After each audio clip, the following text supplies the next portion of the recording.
So Google's using an automated system to keep track of reviews that get published on Google profiles across on the map listings. And it has notoriously actually removed and flagged reviews that are legitimate. The goal of their system is to try to reduce spam. So they're reading reviews and trying to understand user behavior to see if that review is potentially spam, fake, or misleading. So, and a lot of times their AI system that reviews it gets it incorrectly. So, legitimate reviews that you've earned, that you know have been posted by trustworthy patients, friends, or family members, and for whatever reason it's not showing up, or maybe it was showing up and then it gets removed. This is not an uncommon problem. So Google doesn't really give you a lot of visibility. It doesn't give you any notifications when it does this. So for a small business, that can be super frustrating and challenging to keep track of, reviews that should be there that are not. Unfortunately, Google's support is not super helpful when it comes to trying to fix this problem.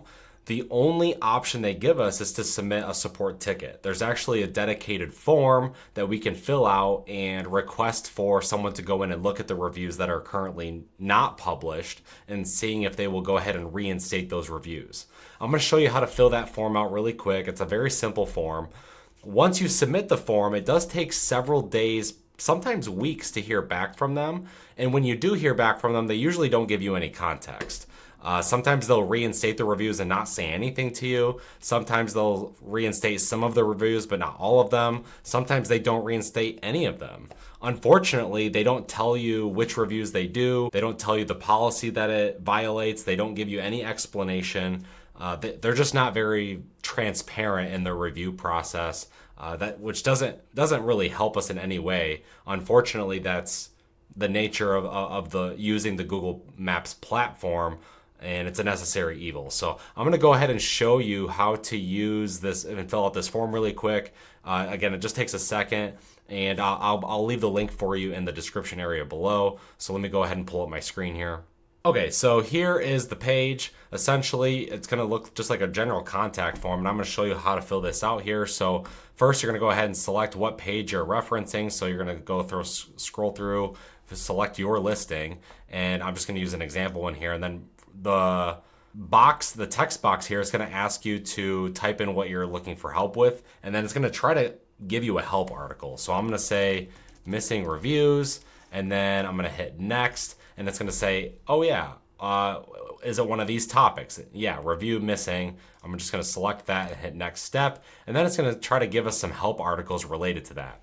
I'm going to bypass these articles. I don't need to read these. I basically want some manual help here. I don't need to read a help article. So I'm going to hit next, and then it's going to say, okay, here are your options, which basically you want to select the email option to leave a support ticket. So I'm going to click on email, and then you're going to fill out some information here. So I'm going to put my name. You're going to leave your email address here that is attached to your Google business profile. The primary owner or one of the owners of the listing that manages that Google business profile. So you want to make sure you use that. You're going to enter your phone number. You're going to enter your relationship to the business. So for you, it's probably that you own the business. In our case, we're an agency, so I'm going to select this.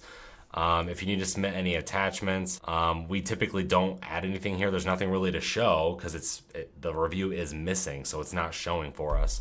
And then we're going to add the business name. I'm going to copy and paste literally what the name is on the business map listing so it matches perfectly. So I selected, in this instance, 920 Chiropractic Health and Injury. So when I go here, I'm going to type literally the same name. And then down here, I'm going to paste the address. Again, I want the address to match exactly what's on the listing. I'm just going to fill this out for now. And then the business profile ID. Let me show you how to get that. Okay, so when you're on your listing, to get your profile ID, you're going to click on the three dots here and then hit business profile settings. And then up here, there's an option for advanced settings. When you click on this, it gives you the business profile ID. You're going to copy that ID and come back to your form and paste that here. Boom. If you scroll down, has the profile recently been suspended or disabled? In this case, usually that's not the case. Does the profile belong to a school? No. How many reviews are missing? If you know roughly how many reviews, give them a range. I try to go on the higher end. So yeah, if you think it's about 10, I'd probably select like just above that. Are new reviews being published to the profile? Say I'm not sure. Sometimes it's hard to tell. What is the time frame that you notice these reviews missing? Give them a time frame. If we notice it's been the last couple weeks, just say the last couple of weeks. And then reviewer names. If you know the name of any applicable reviews that have gone missing from existing patients or whatever, you can type those names in here. Describe the issue. I have customers that have left reviews and it's not showing up on my listing. Something like that. Just kind of give them a brief description. There's no open cases, and then you hit submit. So that's it.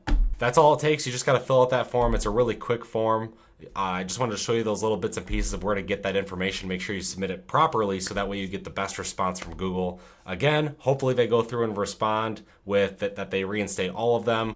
Worst case scenario, they don't reinstate any of them, and then we just got to go out there and grind and get more reviews. So yeah, if you have any questions or issues with this form or getting that feedback sent to Google, let us know. We are here to help. Thanks.